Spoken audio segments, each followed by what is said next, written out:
नवाज़ league जी chief organiser ऐं senior नायब सदर मरियम नवाज़ चयो आहे त नवाज़ शरीफ़ ॾे वापसि अचण जी तयारी करे रहियो आहे। कुझु हफ़्तनि अंदरि पाकिस्तान में हूंदो। शाहिद खाकान नवाज़ शरीफ़ जो वेझो साथी आहे। हू वफ़ादार ऐं उसूल परस्त सियासतदान आहे। मुखालफ़नि खे इख़्तिलाफ़नि जहिड़ी शइ न मिलंदी। जल्द शाहिद खाकान सां मुलाक़ात करे दिलि जूं ॻाल्हियूं कंदसि। भावलपुर में मीडिया सां ॻाल्हाईंदे मरियम नवाज़ चयो त इमरान ख़ान हुकूमत बींदे ॾिसी मौजूदा हुकूमत लाइ बारूदी सिरंगूं विछाए छॾियूं। चाहींदे बि अवाम खे रिलीफ नथा ॾेई सघूं। इलेक्शन जी तयारी शुरू करे छॾी आहे। न रुगो इलेक्शन में हिसो वठंदासीं पर हुकूमत ठाहे फितने खे ॿाहिरि उछलाए छॾींदासीं।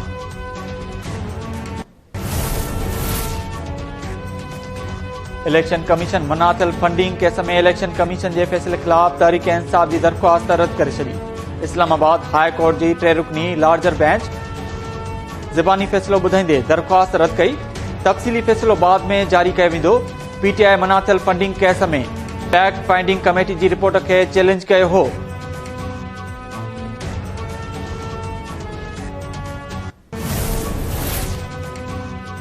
अवामी मुस्लिम लीग जो गिरफ़्तार कयल सरबराह शेख रशीद अदालत में पेश।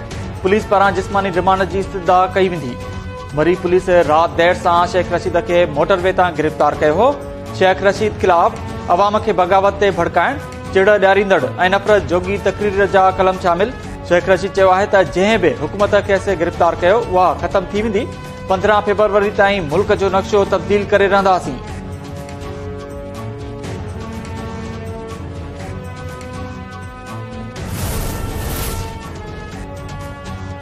शेख रशीद जी गिरफ़्तारी सां हुकूमत जो को बि वास्तो नाहे। हुकूमत 15 किलो हीरोइन जो केस दाख़िल नाहे कयो। कानूनी कार्रवाई थी रही आहे। वफ़ाक़ी घर वज़ीर राणा सनाउल्लाह जो शेख रशीद जी गिरफ़्तारी ते रद्द अमल। सोशल मीडिया ते जारी कयल बयान में राणा सनाउल्लाह चयो त कानूनी माहिरनि ॾाढो सभई बराबरि आहिनि। क़त्ल ऐं दहशतगर्द तंज़ीमुनि सां राबतनि जो इल्ज़ाम लॻाईंदड़नि खे जवाब ॾियणो पवंदो। शेख रशीद जी गिरफ़्तारी कानून मूजिबि थी। संदसि ख़िलाफ़ सख़्त कार्रवाई थियणु घुर्जे। इमरान ख़ान जे बयान ते खेसि लीगल नोटिस मोकिलियो आहे। इमरान ख़ान पंहिंजे बयान ते माफ़ी वठे या अदालत में इल्ज़ाम साबित करे। पीपुल्स पार्टी दहशतगर्दी जो शिकार रही आहे। इल्ज़ामनि जा संगीन नतीजा निकिरी सघनि था। सूबाई वज़ीर सईद गनी जी प्रेस कॉन्फ्रेंस। इस्लामाबाद में ॻाल्हाईंदे सईद गनी चयो त इमरान ख़ान मुआशिरो ऐं मुल्क तबाह करणु चाहे थो। पाकिस्तान खे सस्ती ऐं मयारी तवानाई जी ज़रूरत आहे। हाइड्रल पावर ज़रिए 60,000 मेगावाट बिजली पैदा जी सलाहियत मौजूदु आहे।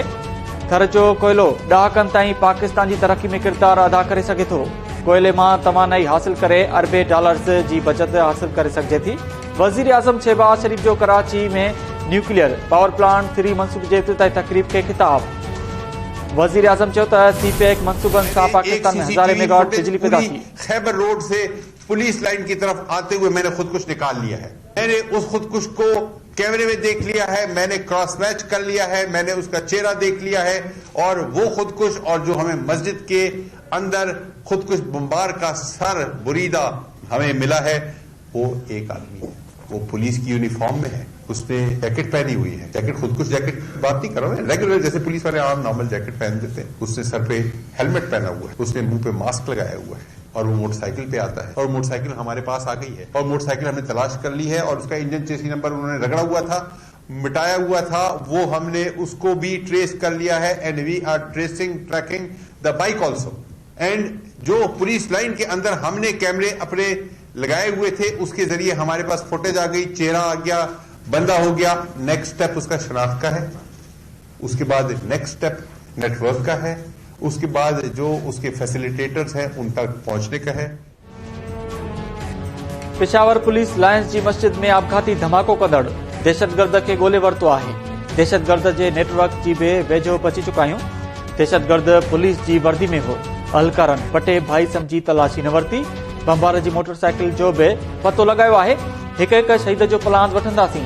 IG खैबर पख्तूनख्वा मौज़म जा अंसारी जी पेशावर में प्रेस कॉन्फ्रेंस। संदसि चवणु आहे त पेशावर धमाके बाद कंहिं चयो बारूदी मवाद रखियो वियो। को ड्रोन हमलो करार ॾेई रहियो आहे। हिते हर को साइंसदान बणियो वेठो आहे।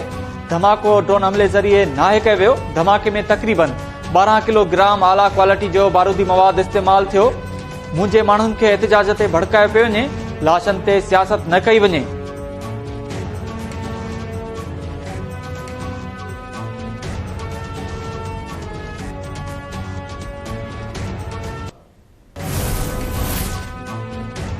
गवर्नर केपी चूंडू मुलतवी करण इलेक्शन कमीशन के खत लिखण की तरदीद कंदे चयो आहे त इमरान खान पेशावर साने ते सियासत करे रहियो आहे। पुलिस के पाण में विढ़ाइण बदिरां लाशन खे कुलो ॾिनो वञे ऐं मुतासिरनि जो ॾुख वंडियो वञे।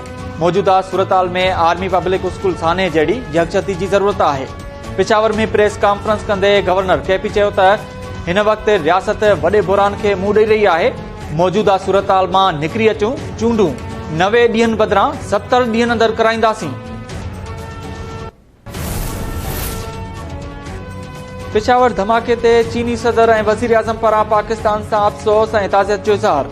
चीनी सदर शी जिनपिंग जो चवणु आहे त चीन दहशतगर्दी जे ख़ात्मे लाइ पाकिस्तान सां सहकार वधाइण लाइ तयारु आहे। दहशतगर्दी जे ख़ात्मे लाइ सहकार वधाइण सां आलमी तौरु इलाइक़ाई सलामती जो तहफ़ुज़ थींदो। वज़ीर आज़म शहबाज शरीफ़ चयो त पेशावर सान्हे में क़ीमती जानी नुक़सान ते ताज़ियत ऐं हमदर्दी जो इज़हार कंदड़ दोस्त मुल्कनि जा थोराइता आहियूं। ॾुखे वक़्त में यकजहती जे इज़हार खे क़दुर जी निगाह सां ॾिसूं था। अवाम जे सहकार सां पंहिंजी सरज़मीन तां दहशतगर्दी जो ख़ात्मो आणींदासीं।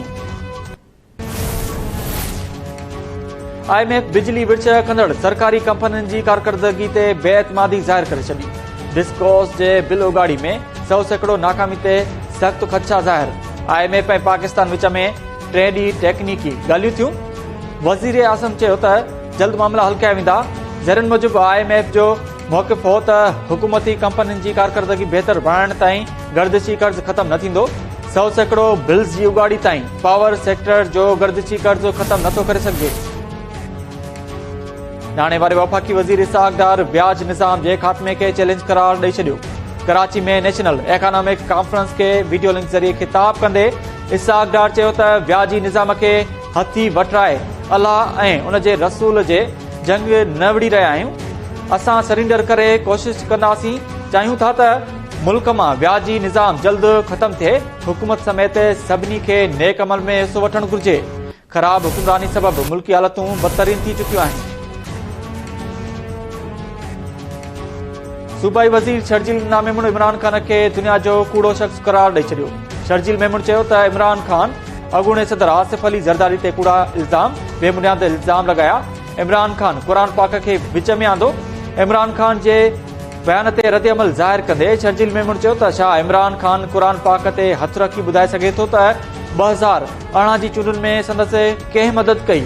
RTS कहिड़ी तरह वेझी वियो पर अॻूगी करप्शन जा केतिरा पैसा जादूगिरियाणी खे ॾिना। फॉरेन फंडिंग जा पैसा किथे लिकाया विया ऐं इमरान खान खे केतिरा ॿार आहिनि। सीनियर सहाफ़ी अरशद शरीफ क़त्ल केस जी जांच लाइ दुबई वियल JIT ॾे वापसि पहुची वई। ज़रियनि मूजिबि JIT हिकु हफ़्ते ताईं इंक्वायरी कई। अरशद शरीफ जे आख़िरी ॾींहं जे मुलाक़ातुनि ऐं राब्तनि जा तफ़सील वरिता। JIT हलंदड़ हफ़्ते अंदरि रिपोर्ट सुप्रीम कोर्ट में जमा कराईंदी।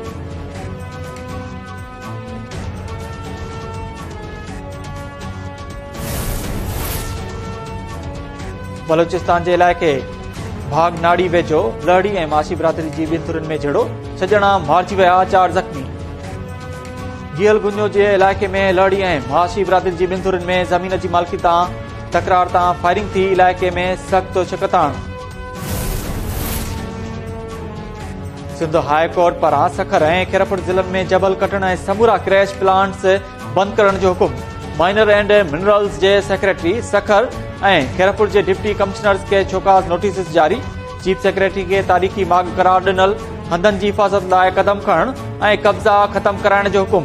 क्रैश वारनि इलाइक़नि में मेडिकल कैंप्स लॻाए इलाइक़े वासियुनि जी चकास इलाज कराइण जी हिदायत। जस्टिस सलाहुद्दीन पौर रिमार्क्स में चयो त माण्हू दज़ सबबि फिफड़नि ऐं साह जी बीमारियुनि में वरतल आहिनि। अवां केतिरा ई माण्हू मारे चुका आहियो। घोटकी बाईपास वटि मोटरवे ते टालर जो मोटरसाइकिल खे टक्कर 2 ॼणा फौत। फौतनि में चकवासी मोहम्मद पनाह ऐं एहसान शामिल। लाश तालके अस्पताल मुंतकिल। मोटरवे पुलिस टालर ड्राइवर खे गिरफ़्तार करे टालर खे तहवील में वठी छॾियो।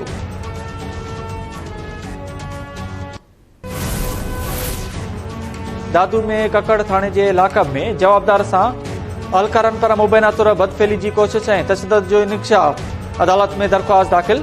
अदालत दरख़्वास्त खे ॿुधण जोॻो करार ॾेई 8 फरवरी ते SSP दादू खां रिपोर्ट तलब करे वरिती। दरख़्वास्त गुज़ार अल्ताफ़ शाह दरख़्वास्त में ॼाणायो त ककड़ पुलिस संदसि भाउ खे मोटरसाइकिल चोरी जे इल्ज़ाम में गिरफ़्तार कयो। लाकअप में अलकारनि संदसि भाउ सां मुबैना बदफेली जी कोशिश करण दौरान मुज़ाहिमत ते बशियाणो तशदद कयो।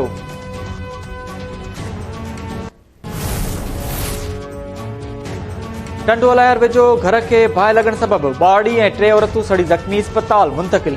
ॻोठ जुमा लुंड में घर खे बाहि लॻण सबबि सारा लुंड, परी, ज़ीनत ऐं ॿारड़ी खुची सड़ी ज़ख़्मी थी पियूं। गणती जोगी हालत में हैदराबाद अस्पताल मुंतक़िल।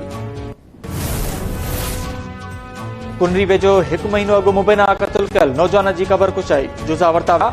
मेडिकल बोर्ड सिविल जज जी अॻवानी में कोर्ट गुलाम मोहम्मद भरिसां क़त्ल कयल नौजवान लालू कशी जी क़बर कुशाई करे जुज़ा वरिता।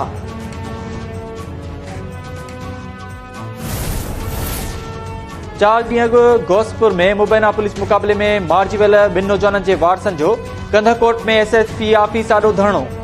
असद शेख ऐं मीर शेख जे वारसनि तोड़े सियासी समाजी अॻवाननि घोसपुर खां कंधकोट SSP आफिस ताईं रैली कढी धरणो हयो। पुलिस ख़िलाफ़ सख़्त नारेबाज़ी। वाक़े में मुलविस अलकारनि जी गिरफ़्तारी जो मुतालबो।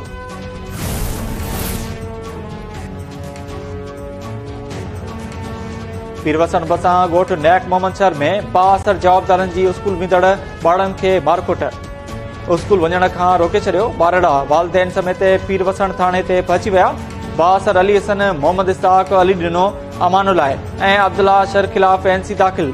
मुतासिर ॿारनि जो पीरवसन थाणे में मीडिया आॾो एहतिजाज। जवाबदारनि ख़िलाफ़ कार्रवाई करे तहफ़ुज़ ॾियण जो मुतालबो। ऐं क़ौमी क्रिकेट टीम जे फास्ट बॉलर शाहीन आफरीदी जे निकाह जूं तयारियूं मुकमिल। शाहीन आफरीदी जो निकाह सुभाणे शाहिद आफरीदी जी धीउ उनशा आफरीदी सां कराची में थींदो। रुख़सती बाद में थींदी।